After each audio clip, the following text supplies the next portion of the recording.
We have an unbelievable guest coming up, and it is the NBA All-Star, the 7'4" influencer and innovator of basketball, and the author of the 4 Commitments of Team, Mr. Mark Eaton. Mark, tell us what we are going to learn. We are going to learn how to get rid of internal competition in your organization, the 4 commitments of a winning team, and how to take your game to the next level. What is the roadmap to defeat self-sabotage, negative thinking, and learned helplessness? In these unprecedented times, you must get connected, get growing, get certain, and get attitude. The Get Attitude Podcast.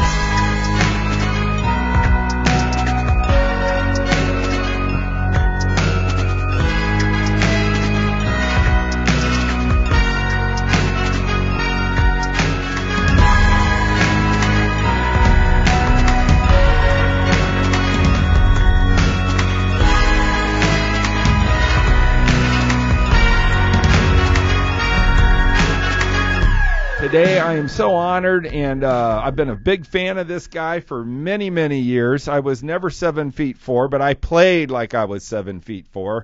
Anytime I played against grade school kids when I was in high school. But we have the great Mark Eaton. Mark Eaton was a center for the Utah Jazz, I believe, for 12 or 14 years. And he wrote a book called The 4 Commitments of a Winning Team. He is a highly sought-after keynote speaker. I mean, I looked at his one sheet. My God, you've spoken for a hell of a lot of people, and he has also started a new endeavor into doing some group coaching and transferring the 4 commitments of a winning team to businesses and teams. So, Mark, welcome to the Get Attitude Podcast. Well, thank you. It's been so nice to be here with you today. Very good. Well, we've had some great guests, and I'm just so excited to be able to talk to you about this thing called attitude. I always thought as a player you played with some attitude. Talk to me a little bit about what attitude means to you, and when you were playing basketball, what was your attitude on the court, and was it different than Mark Eaton off the court? Oh, I think my attitude shaped and formed over time. The higher you go up in the world of basketball, I think you have to adjust and change. And I think my attitude when I walked on the court was be the biggest, baddest, you-know-what underneath the basket. And that I felt like I was better than any player that I was playing against, even though probably on paper I wasn't. But that attitude that I took to the game every day is what kept me competitive. And the NBA is interesting where you play, 5 games in 7 nights in 5 different cities. And so you can have a great attitude one day, but then 2 days later, you're a couple cities further into the road trip, and it has a tendency to wane and get more difficult. And so that's when I really had to double down on the sports psychology and get in my head a little bit to get the best performance out of my body I could each given night. Yeah. So that was the general attitude. And then do you when you think about attitude, how would you define it, or how would you describe it? Not maybe yours, but just this whole concept of attitude, or maybe you can think about some of the people you played against. But what does attitude mean to you, I guess, is what I'm getting at.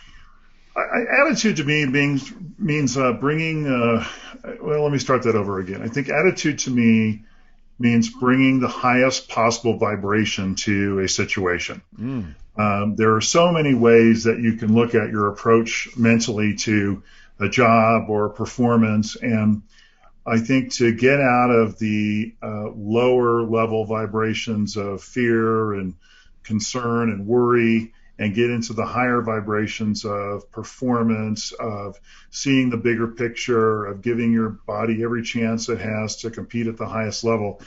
That's what I spent most of my time focused on, and I still do that in the business world today in terms of how I look at going on stage and speaking to 2,000 people, or putting together a proposal, or making a sales pitch, whatever it is. I always want the best for everybody around me, and I want the best for me at the same time, and creating a kind of win-win attitude at the beginning of a conversation and trying to keep it alive during the ups and downs of a negotiation or whatever the case may be. And we've had a lot of challenges the last few months with COVID that have affected all of our businesses. And so just trying to maintain that that proper attitude has really been helpful. And so, yeah, you said a couple key things there. You used to play in front of 20, 30, 60,000 people, but now you go and walk up on a stage of 2,000. Is that dynamic of performance different? And are you more nervous being a speaker because you hadn't spoken all your life as compared to this thing called basketball where, you probably had spent 20, 30 years, right, doing that? Yeah, speaking is different because when you get on stage, I mean, even different than being, a television commentator where you can just kind of talk about whatever you want. I think on stage, you get up there and people say, well, who are you? What are you going to tell me? And what could you possibly know about my life? And being able to bring a message that is impactful, that has strong takeaways, that resonates with an audience, I think makes me more nervous than going out and playing in front of 20,000 people. But I really like it, and I enjoy the challenge. Yeah, the pressure's on. I coached football for 25 years and played as well, and I always say that speaking is the closest thing to game day that I can get anymore.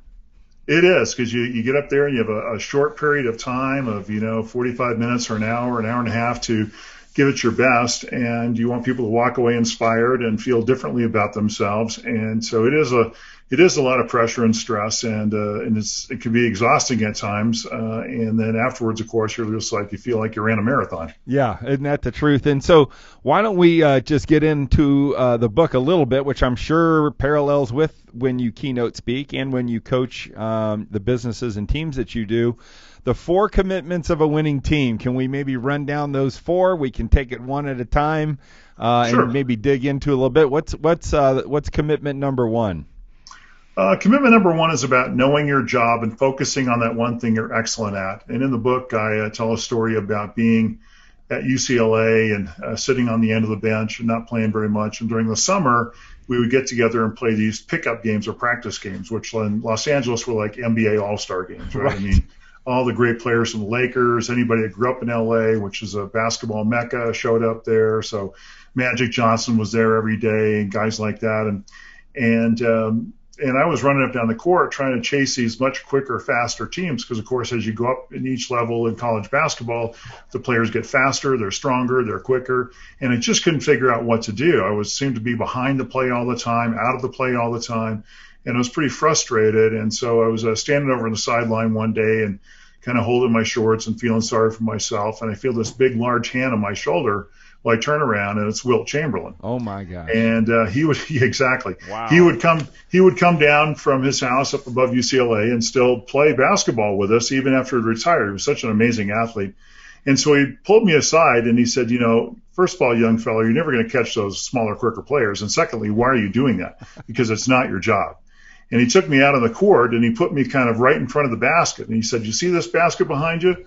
He said, your job is to stop players from getting there. Wow. Your job is to make them miss their shots, then collect the rebound and throw it up to the guard and let them go down the other end and score it. And your job is to kind of cruise up to half court and see what's going on.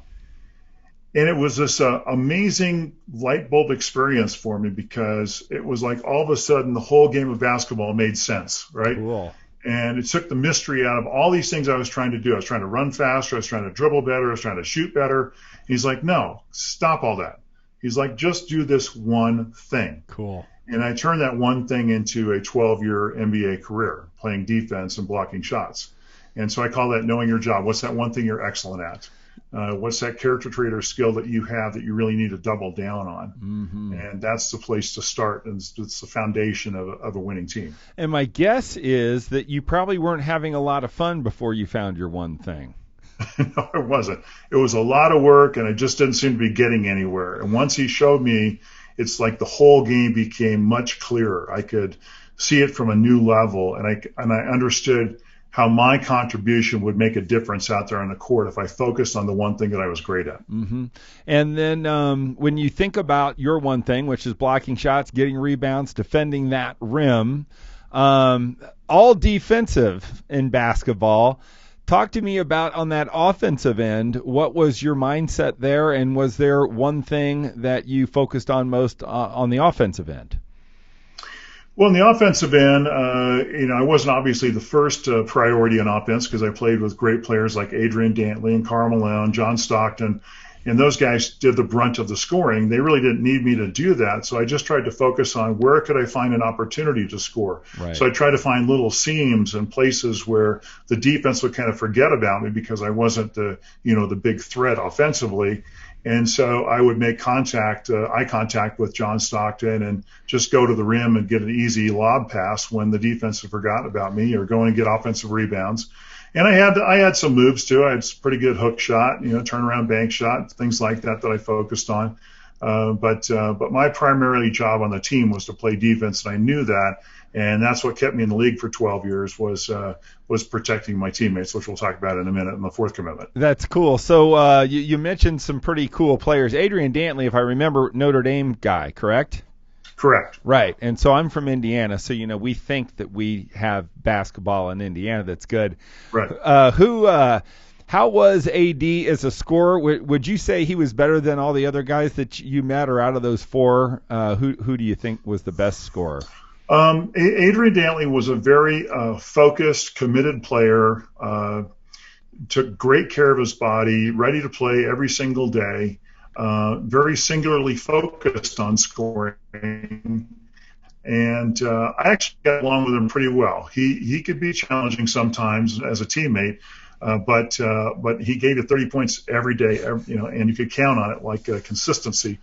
So that was a big part of the beginning of our team in the early 80s of the Jazz, when we weren't very good. He was kind of our star guy, and I think helped us set the foundation for what was going to come next when Karl Malone and John Stockton showed up. Right, and so he obviously thought his job was to score and shoot at will whenever he wished.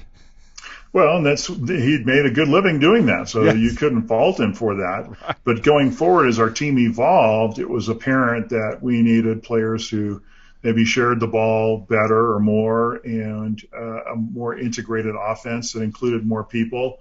And so eventually, as Karl Malone came into his own, they traded AD to Seattle, was it? Detroit. They traded to Detroit. Right. For Kelly Tripucka and Kent Benson, another Indiana guy. Yeah. And then the team sort of evolved, and it's unfortunate when guys have to move on like that, but it's part of the game, and it's part of the evolution of sports as well as it is in business. Sure. And Kelly Tripucka, another Notre Damer. Correct. Yeah. Yep. How about that? Okay. Well, let's go on to commitment number 2. Commitment number 2 is about doing what you've been asked to do. That your job in business is not to do what you think is best, but to do what you've been asked. And are you really clear about what other people want from you? And when I was in junior college, I had a coach my background is that I was 21 years old and I was an auto mechanic working in Southern California. And a junior college coach came along and convinced me to give basketball another try. So fast forward a few years after I went back and I was at UCLA and I wasn't playing, my junior college coach told me, he said, look, we got into this arrangement to try and play basketball again with the intent of going to the NBA or playing in Europe and playing professionally somewhere. So he said, you can't get so caught up in what is happening today. So if you're not going to play in the games at UCLA, you're going to have to make the practices your games. You have to be the first guy to practice and last to leave. Continue to do your shooting and your running and hit the weight room, because at some point in time, you will have an opportunity to try out at the next level. And things weren't going very well for me at that point in time, but the things I could control were what he asked me to do. So I was in the gym first guy and last guy to leave, and did my running and do my shooting. And later on, I did have an opportunity to try out for an NBA team because I did those things. So I think in business, we forget that sometimes. We think we have the best product, or we're out there selling the best thing, when we forget to ask our customers or even our boss, like, are there other things I should be doing? Is there anything else I should be more focused on? And then, on a scale of 1 to 10, how well am I executing those requests? I think that's a good place to look at. So it's called doing what you've been asked to do. Yeah, that's good. So let's just dig down that rabbit hole. Being an auto mechanic with hands that big must be hard. Well, the hands were only one part of the problem. Being 7'4" was the other big problem. It didn't work too well for getting underneath the rack and getting in and out of small cars.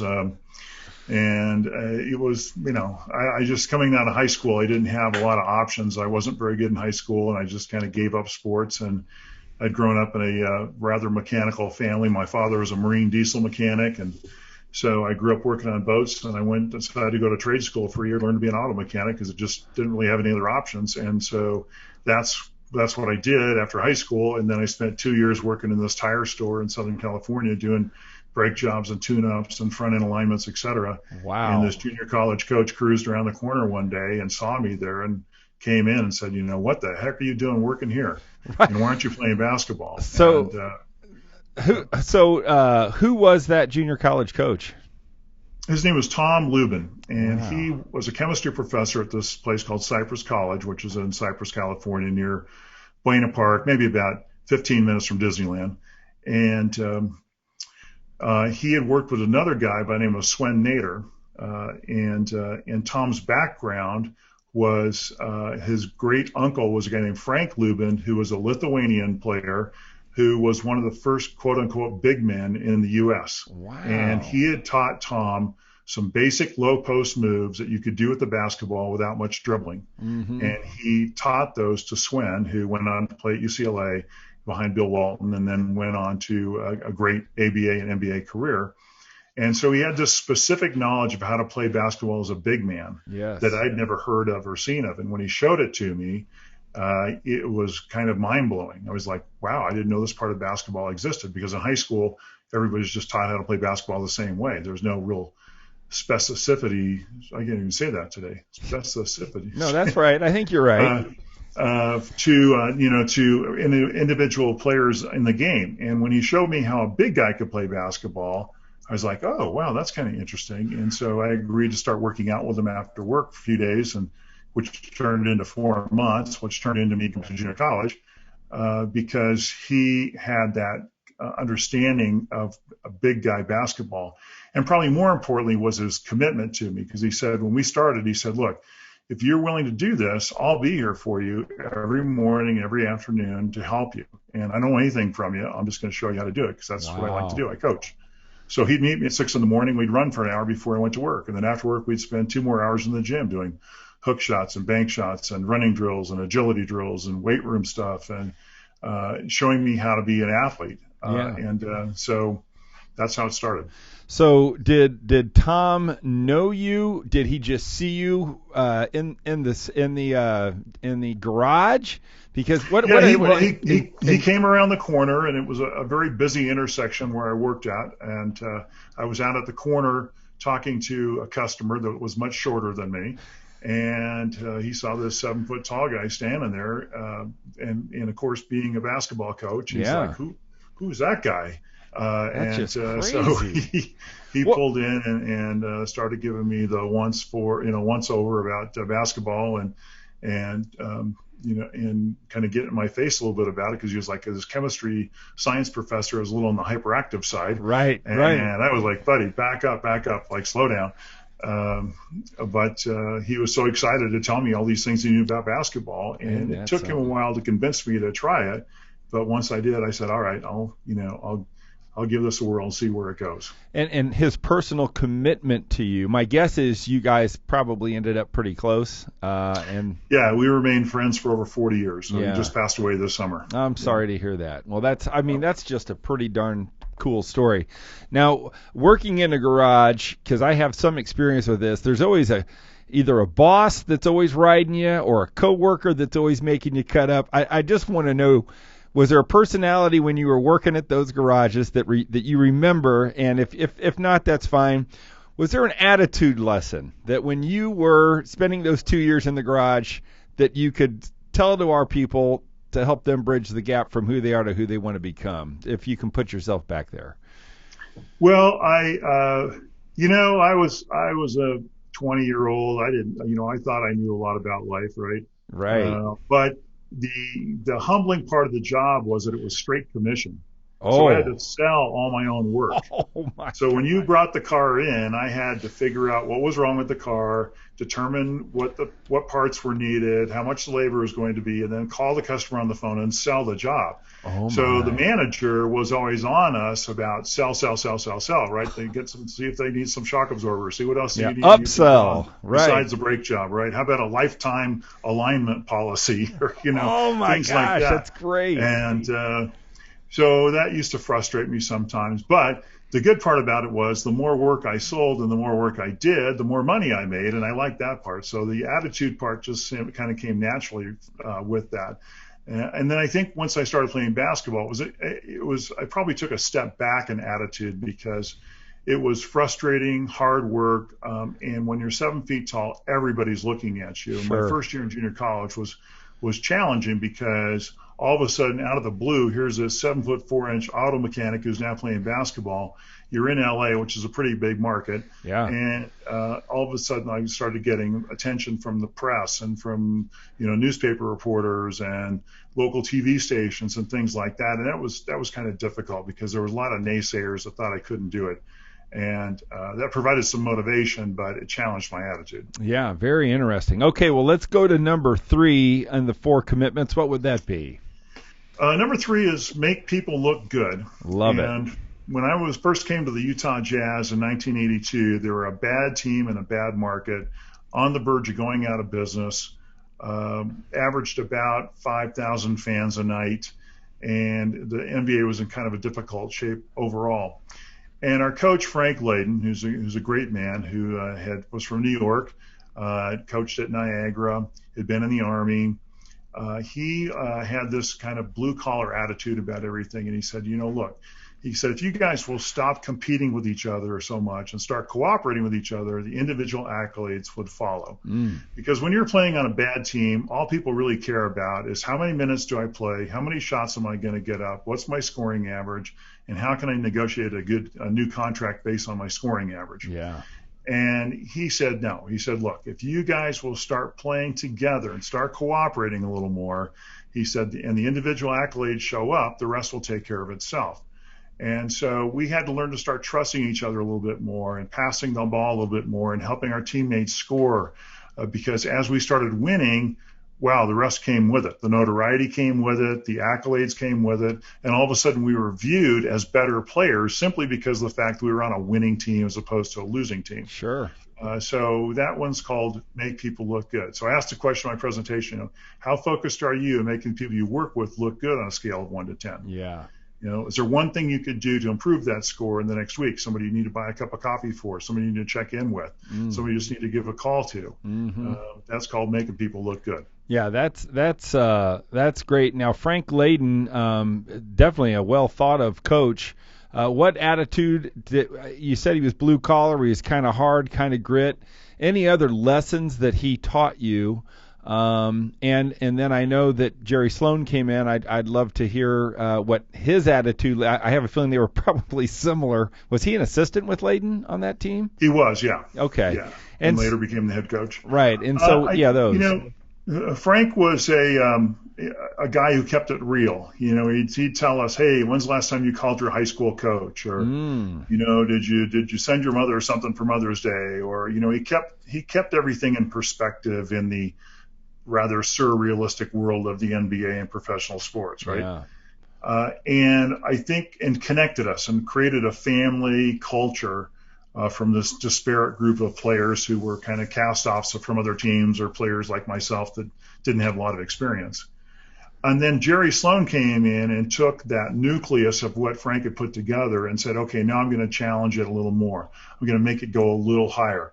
I'm going to focus you guys a little bit more and demand more from you on a daily basis in terms of your preparation, your focus, your attention to the details of the game. And that helped propel the team to even greater heights. Yes. By doing that. And the great thing about Jerry Sloan is he's very consistent. He was the same way day in and day out. You could count on him. Frank was a little more of an emotional coach, had a little bit more ups and downs emotionally. And Jerry was just flat consistent. And he knew exactly what was expected of you day in and day out. And I always appreciated that. And I think that's so important for business as well, because players and business people, workers, employees want to know, how do I win? Right. What is it going to take? How do I win? And a lot of times as leaders, we don't give them that clarity. We're like, well, things are moving, changing, we're reorganizing, now we've been bought by another company, whatever it is. And I think your job as a boss or a leader, as a coach, is to really give that clear direction so that everybody knows where they stand and what's expected of them. And that's what Jerry Sloan did for us. Yeah, I mean, probably one of the best leadership messages that the Gap's heard is being very clear on how I win. And it's amazing. Sometimes leaders don't know, what they even should be telling their subordinates or their employees on what it means to win, right? Right, and it definitely starts at the top and trickles down. But I think regardless of that, if you're running a division or a small sales team, like, you've got to come up with something because the team is counting on you for that clarity. Yeah, for that measurable. What was the greatest season you ever had? And my guess would be it would coincide with the greatest season the Utah Jazz ever had. Do you remember that season and anything about that season? Well, I had a lot of great seasons. I think early on, when we were kind of that poor team in a bad market, and over the next couple succeeding seasons after that, we got ourselves together. We started winning. We started believing in each other. And I think it was 85 was our second year making the playoffs. We had won the division the year before, and I broke the NBA record for the most block shots in a single season, which still stands today. Yeah. And to me, that was a big deal. And then about 4 years after that, I made the All-Star team, which was and I was voted in by the coaches, which meant more to me actually than being voted in by the fans, because when your peers appreciate and respect you, that's a big deal. And I remember the first time I felt like I'd made it was my rookie season. We were playing the Dallas Mavericks, which had just been in existence for a couple of years at that point in time, and I wasn't starting yet. And Frank Layton put me in the game in the second quarter, and I blocked like 6 shots in 5 minutes. Wow! And I remember turning and running up the court after one of those block shots and looking over to the coaches, and they were all looking at each other, going, And I thought, okay, I can do this job. I love it. So back in 1986, I would have been a senior in high school playing varsity basketball as a 6'3" center, and yes, my number was number 53, baby. Gotta love it. Gotta love it. I always used to tell people I was Mark Eaton, man. That's why it's so cool to be able to interview you. Okay, so we've gone through, I believe, the third one, which is make everybody look good, and then number 4 to finish it off on the 4 commitments. Number 4 is protecting others. So what I did on the basketball court was I protected my teammates. They knew that if they went out to try and steal the ball out on the wing, that I would get between their man and the basket if they missed. Right. And my teammates knew that they could count on me. They knew that I had their back. And that's why I call it protecting others. I think it's the key to trust. I think it's the key to loyalty, is really letting people know that you're there for them. And it goes beyond just the workplace. Now, it doesn't mean you have to go have dinner with all your employees or anything like that, but it does mean that while they're at work, that you care about them, you're concerned about them, you're there for them, they know they can come and talk to you, and it's a kind of the open door policy. You still expect them to do their jobs, but they want to know that you care. And I think you look at all the statistics and studies about employee satisfaction, and salary always comes in about number 3, right? Right. It's always about, I want to know that I make a difference. I know that I want to know that people here care about me.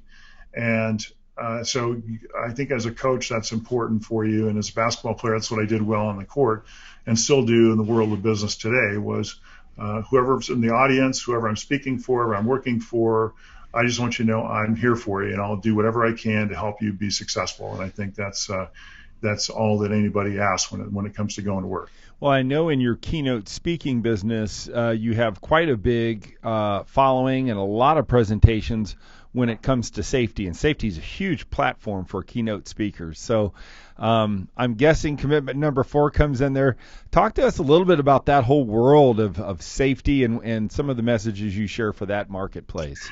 Yeah, and that was an interesting avenue that just showed up out of my speaking. I spoke to one utility company in Kansas that a friend of mine recommended me for, And it just became a thing. The making people look good and protecting each other's backs are a key component of safety, and different than just all the rules and regulations of what you need to do to stay safe at work. Sure. And so it turned into this core part of my business. And I've been in power generation plants and oil refineries and everything else in the world of safety. I've done, I don't know, 200 or so safety presentations around the country. And they like the message because it's simple, it's easy to implement, and you can't find any conflict, I don't believe, in the world of safety that doesn't go back to one of those 4 commitments of knowing your job, doing what you've been asked to do, making people look good, or protecting your teammates. And so it resonates well, and it's been really fun because I've got to meet some really interesting people. I've been in some very interesting situations that see, to really see how our country works and operates at the core level when it comes to the industrial side or the oil and gas side or the utility side. And so it's again, it wasn't something I started out doing, but as I started speaking, doing more and more, it was something that just opened up, and I said, wow, this is really cool. Yeah. And of course, the guy with a mechanical background, I'm always like, wow, how do things work? Like, let me check this out a little further, because can you show me around a little bit more? Yeah. I don't think most speakers do that, but I'm like, show me, you guys do what? And how does that work? And it's just fascinating. One time I spoke for the Specialized Carriers and Rigging Association. So these are the guys that like move hotels down the street, or remove the head of your nuclear reactor, right? Or and so I've had an opportunity to learn about all kinds of fascinating industries that way. Yeah, that's so cool. I have a lot of friends that are in the speaking business. I represent people in the speaking. I have the University of Attitude has a speakers bureau. And we're always looking for a safety speaker, so I may email you later after this and see if I can't help get you booked. Well, thank you. Sure. Okay, so we had mentioned teammates and protecting your teammates. If it's okay, I'd love to just kind of get the attitude lesson from some of the teammates that you had.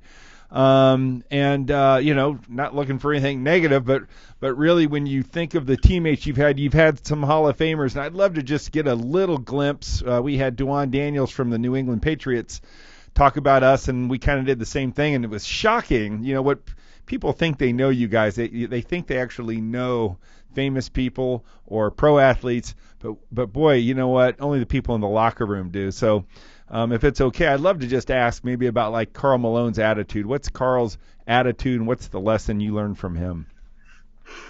Karl Malone came in the NBA with a lot of energy out of Louisiana Tech, and was trying to kind of do everything out of the court. And Adrian Dantly actually had a big impact on him by saying, look, you need to take better care of your body.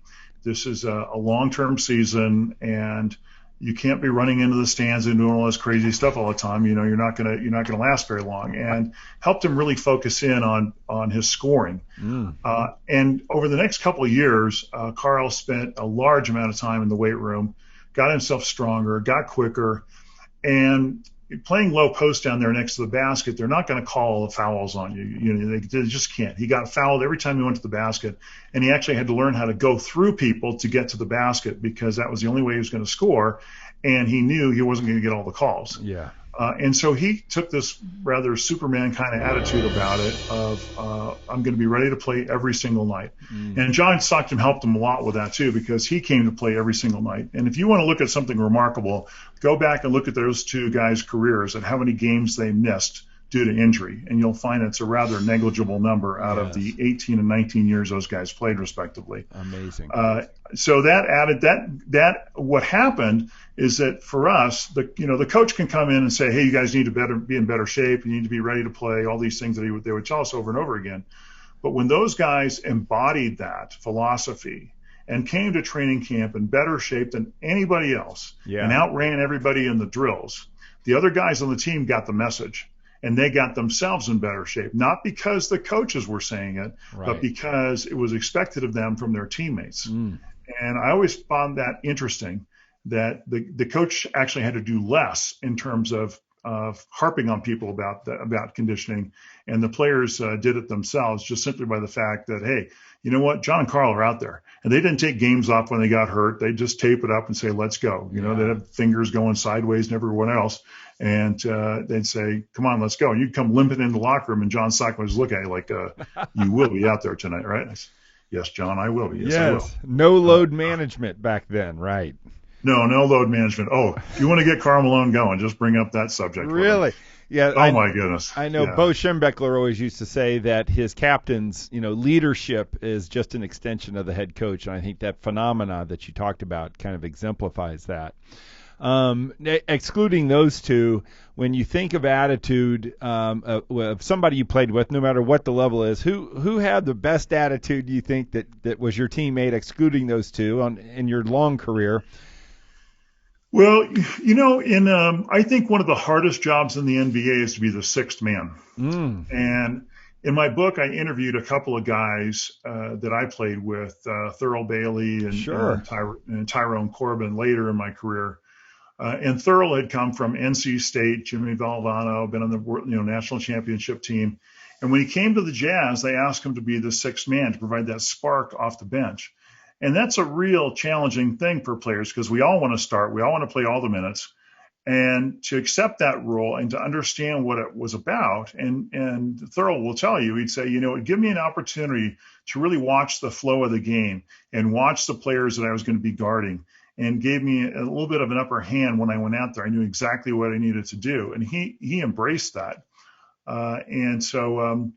That was his attitude about it. He didn't get frustrated. A lot of guys couldn't do it. There were guys that, for instance, we had a guy on our team, Ricky Green, who was a great point guard prior to John Stockton. In fact, played with John, and he was great as a starter. And then when he became a backup guy, he struggled attitude-wise with taking that less than role.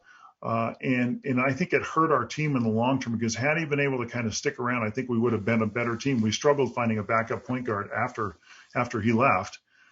So there's, it's just different aspects to how people approach their game.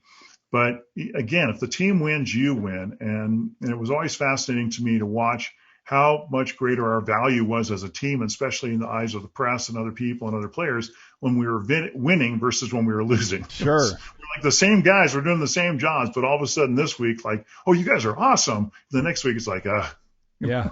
And you can see that in the NFL today. I mean, our Indianapolis Colts, they win 3, they drop 1, and Cleveland played out of their minds. I coached football for 25 years, and I'm like, look at Cleveland made like 5 plays that you just can't make. But now everybody's ready to get rid of Phillip Rivers, and I mean, it's, people ready to jump off a cliff, and I'm going. Yeah, and go where? It was interesting last night watching the NBA Finals with the Heat and the Lakers, and one of the commentators, I think it's Stan Van Gundy, that's Stan or Jeff Van Gundy, who was the commentator. Anyway, one of the Van Gundys, was talking about how Eric Spoelstra, the coach of the Heat, had been there for so long with the organization, 20 plus years, and Jerry Sloan spent 23 years as a head coach of the Jazz, and the ownership stood behind him.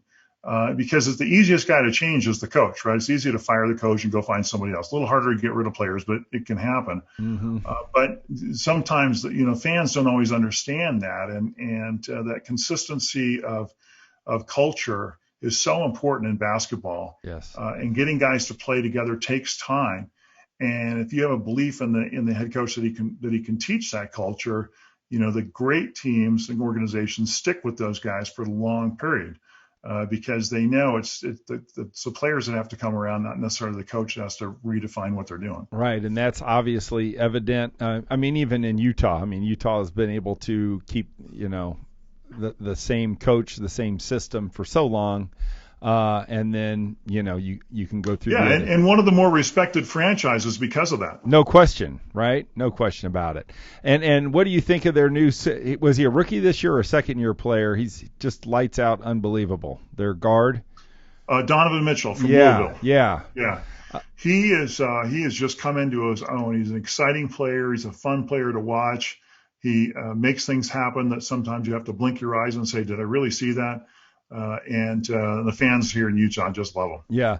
Talk to me about, and then we'll wrap it up with our knowledge through the decade segment and let you get onto your way. But, you saw a lot of characters come through the NBA in 14 years, and I'm sure, the MJs and all that. But I'd love to know, as an opponent, who did you say, man, that guy has the best freaking attitude when he hits the court? Maybe besides the obvious, it may surprise us, or the obvious is fine. But I'd also like to know who had the worst attitude that you played against. Well, that one's easy. Yeah. Well, the best attitude I thought was, especially early in my career, was Dr. J. Yeah. He was kind of the statesman of the NBA at a time when the NBA didn't have the best brand, so to speak. Interesting. And he could dunk on you during the game, which he did on me frequently. And that's the challenge of being a shot blocker. A lot of times you miss. Yes. And then afterwards say, hey, big fella, come on, let's go have a beer, And That's cool. I always thought that was so cool that he would do that for young players. He was always concerned about, even to this day, I'll see him at an event here or there, and he'll always say, how's it going, big fella? So I always appreciated that attitude. Because to him it was bigger than just the game of basketball. And then the worst attitude, probably, I guess you'd have to go with Dennis Rodman on that one. So hated playing against him, dirty player, would rather punch him than look at him. Right. And I never got along with that guy. I didn't appreciate his style of basketball, and I would tell him so today. Yeah, he was a worm, wasn't he? Some feelings about it. Right. Well, that's great. I mean, that's so fun, Mark, and thanks for entertaining us with that. We close every podcast with this thing called Knowledge Through the Decades. Do you have children, Mark, or? I do, yes. Cool. So what we do is we ask what the attitude lesson was as you've progressed through your life. Now, sometimes people don't remember being born, so I want you to think about maybe your children when they were born. But have you hit 60 yet? Yeah, I'm 63. All right, good. So we can go up to 60 then. So what I want to ask you, it's kind of rapid fire. Don't put too much pressure on yourself. But we like our gappers to go through the life of these unbelievable, extraordinary people that we get to interview. And so when you think about birth and childbirth, what do you think the attitude lesson of birth is? The attitude lesson of birth or is childbirth, yes. Oh boy, here I am. Let's see what happens next. I think is probably the best one for childbirth. And going next, I think it was just kind of figuring out what life was about and your place in it, which I think is something we all do throughout the course of our lives. So let me jump in then. So I want you to think back and tell us about when you were 10 years old, 3rd and 4th grade. Number one, we're dying to know how tall you were at 10. But what was the attitude lesson that you learned in 3rd or 4th grade, if you can remember? I think 3rd or 4th grade, I was still having fun, and I was tall, but I don't think it was a big deal in my life, and probably until I was about 12 years old when I really felt like I stood out and was different than everybody else. First time I remember noticing that I was different than everyone else. Mm-hmm. And that was stressful. And I think throughout my teenage years was stressful, being taller and made fun of, and just felt a little outside the in group. So I think that was the first time it really started affecting my attitude. And I remember my father's 6'9", and I remember him saying that once I got taller than him, he said he really noticed a change in my attitude, that I was a little shorter with people, became a little more withdrawn, and struggled with that because I didn't seem to have a place for my height. Yes. You working as a mechanic, I was, I was doing it because it was a job, but it really wasn't like a fit for me. And basketball gave me that experience of really feeling like I was where I was supposed to be at the time. And so I think my attitude improved somewhat with having basketball in my life. Yeah, maybe a little less personal pressure and a little more acceptance of yourself, self-acceptance, and that type of thing. Yeah, and I think the bigger part, this is probably not the best thing to say, but I felt like other people accepted me more because I was playing basketball, which is really absolute silliness. But I felt more comfortable because people then leave me alone. They would say, "Do you play basketball?" I go, "Yeah, I do. Play at the junior college, or whatever it is." Right. So let's go to 30 years old, right? We've got through 10, maybe a little bit of bullying and not feeling accepted. 20, you become a little more accepted. You become started to fit. So I'm guessing 30 is when you're right in the middle of your NBA career. What's the attitude lesson? If you remembered being 30, what was the attitude lesson from that year for you? I think the attitude lesson then was about learning how to be consistent with my approach to the game. I have my relationships with my teammates that were valuable to me. We were a pretty tight-knit unit. I had friends outside of basketball, a small group of them or so, but I wasn't too sure what to do with like the public and the fan thing and all that. That was kind of challenging for me of how to put that in context, which I figured out later in life. Yeah, and so that takes us to 40. I don't know if you remember your 40th birthday, or if you. I'm sure you remember being 40 because it was just 22 short years ago. Yeah. What was and you're probably on the other side of your NBA career, I would guess, at 40. What's the attitude lesson at 40? Oh, I think the attitude lesson at 40 was being mindful of what great friends I have. I know I went to Napa Valley with a group of friends for my 40th birthday. That was a lot of fun. Cool. And by that time, I'd been in the restaurant business for a couple of years and was, back into the customer service space and that whole thing. And so my attitude was, I think I opened up a little bit more at that point in time, I think, in terms of my acceptance of the people around me and understanding my place in society, for lack of a better term. Cool. And so that's what I gained at that age. So what restaurant did you own? We have two restaurants here in Salt Lake. One's called Tuscany, and the other's called Frank's, like Frank with a C in it. Okay. And Tuscany's been open for 25 years, and Frank's has been open for about 14 years. And what, Italian, I'm guessing, is Tuscany, right? Italian Tuscany food? is Northern Italian. Okay. Yep, very rustic style menu. Big Italian villa, and we have a big outdoor patio. We do a lot of corporate events and weddings as well. Cool. And then Frank's is a little smaller, bistro style, more focus on presentation and style, and that's just a smaller restaurant that we also have on our property. Yeah. Cool. So now we're up to 50 years. I'm sure you remember your 50th birthday. You're removed. I'm guessing, I don't know when you wrote your book, but you probably started speaking, and the book's probably in your mind around 50. What's your attitude lesson when you hit that big 50? Let's see. That would have been, when I was 50, I was starting my, just thinking about starting my basketball career, or excuse me, let's start that again. When I was 50, I just started thinking about my public speaking career. It was still just kind of an idea in my mind, but I was really struggling with what to do next. So I was doing some broadcasting for the Jazz at the time, and that was interesting, but wasn't really scratching the itch. And so that's when I was really considering what to do next and reinventing myself. Nice. Post 50. Yeah, so. Good. Reinvention, huge attitude especially for all of us gappers who are 50. And then now, boom, you're 62, 63. I'm sure what I'd love to just finish with is, what is your attitude lesson from 60? What is your hope? What is your message to our Get Attitude podcast listeners, our gappers that are standing there at the beginning of a bridge? And it sounds like you've stood at the beginning of the bridge, and you've bridged the gap from who you are to who you want to become, and from where you are to where you wanted to go at many different parts of your life. What would you like to share with our listeners about your age 60 attitude lesson, and then your hope for them?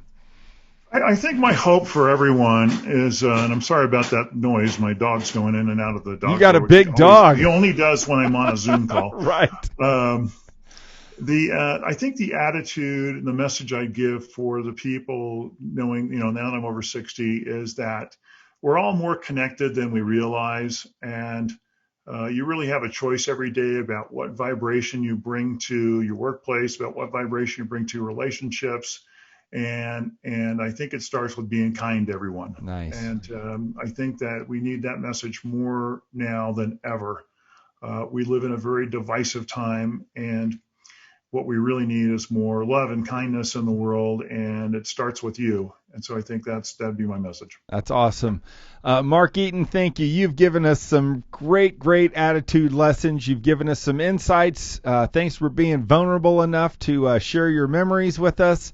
And I know that myself and all the Gappers really appreciate your time and your insight. And if you are a corporate planner or a CEO, and we know we have many of you listening, Mark's one sheet and his testimonials are off the chart good.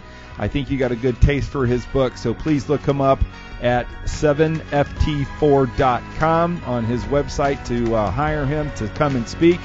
And Mark, just so grateful. Thank you so much for being on the Get Attitude podcast. My pleasure, buddy. Glad to do it. All right, very good.